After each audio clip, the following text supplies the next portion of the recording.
तो दोस्तों, हमने आप सभी को कुछ दिन पहले बताया था कि उत्तर कोरिया का सबसे बड़ा दुश्मन साउथ कोरिया या जापान नहीं बल्कि चीन है, क्योंकि चीन ने उत्तर कोरिया का एक बहुत भारी इलाका आज भी कब्जा किया हुआ है। आप सभी जानते हैं कि रूस को युद्ध में धकेलने के बाद अब चीन उसे हथियार नहीं दे रहा है और अब तो बाकी मदद में भी अपने पांव पीछे खींच रहा है, क्योंकि चीन ने रूस के बदले पश्चिमी देशों का चुनाव कर लिया है, जिसे देखते हुए चीन को सबक सिखाने के लिए अब उसके दोनों पड़ोसी रूस और नॉर्थ कोरिया एक साथ आ गए हैं।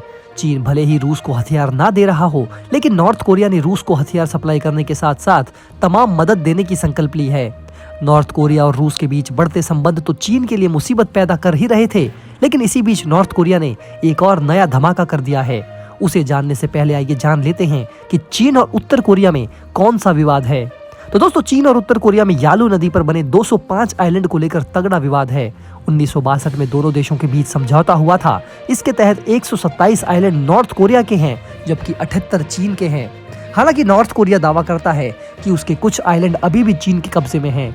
विशेषज्ञों का मानना है कि इन 78 आइलैंड को वापस लेने के लिए नॉर्थ कोरिया कभी भी चीन की तरफ परमाणु मिसाइल घुमा सकता है, जिसकी पहली झलक अभी देखने को मिल गई है।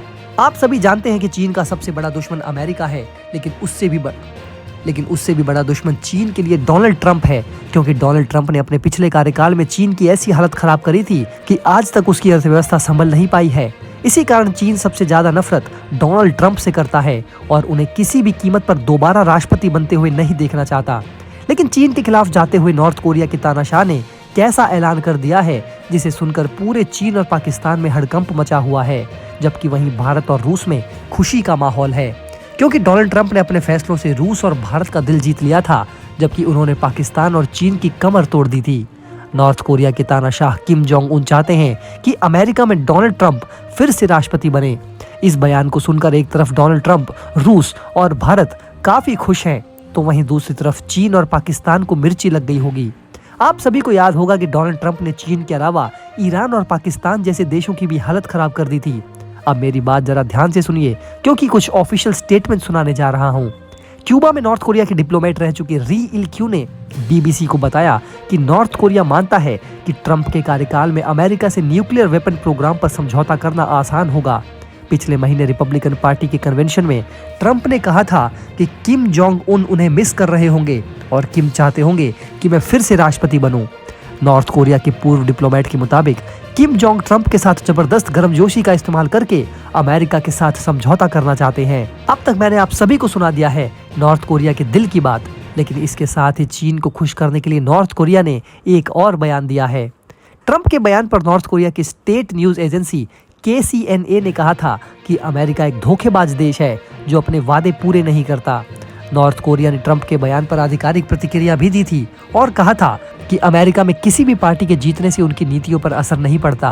बीबीसी से बात करते हुए पूर्व राजनयिक री इल ने कहा कि नॉर्थ कोरिया कभी भी अपने परमाणु हथियारों को खत्म नहीं करेगा, लेकिन वो अमेरिका से प्रतिबंध हटाने के लिए अपने न्यूक्लियर वेपन प्रोग्राम को बंद करने की डील कर सकता है।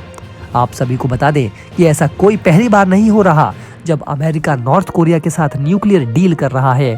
साल 2012 में अमेरिका के साथ एक समझौते के बाद नॉर्थ कोरिया ने अपने न्यूक्लियर प्रोग्राम को सस्पेंड कर दिया था।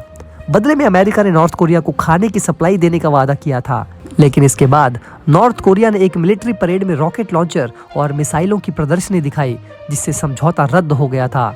डोनाल्ड ट्रंप ने चीन को चिढ़ाने के लिए अपने कार्यकाल में नॉर्थ कोरिया को जबरदस्त इज्जत दी थी।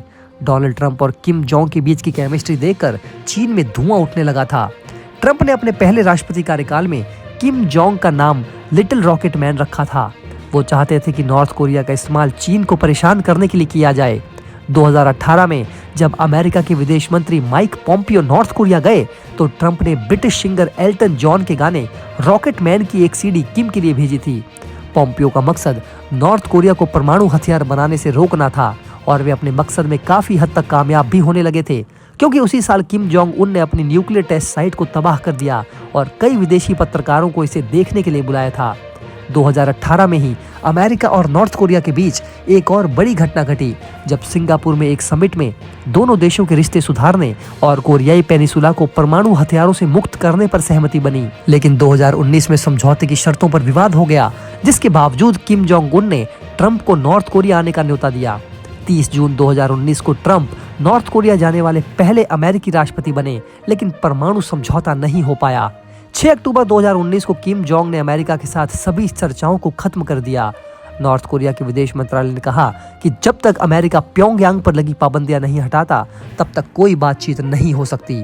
जानकारी के लिए आप सभी को बता दें कि दक्षिण कोरिया और भारत की ही तरह उत्तर कोरिया में भी 15 अगस्त को ही स्वतंत्रता दिवस मनाया जाता है। दोनों देश 15 अगस्त 1945 को जापान के कब्जे से मुक्त हुए थे। दोस्तों, अगर आप हमारे काम को पसंद करते हैं और हमारी खबरें आपको पसंद आती है तो हमारे इस चैनल को सब्सक्राइब किए बिना बिल्कुल भी मत जाइएगा। हमारे इस उभरते हुए चैनल को सपोर्ट कीजिए और आपका एक एक सब्सक्राइब हमारे लिए बहुत मायने रखता है।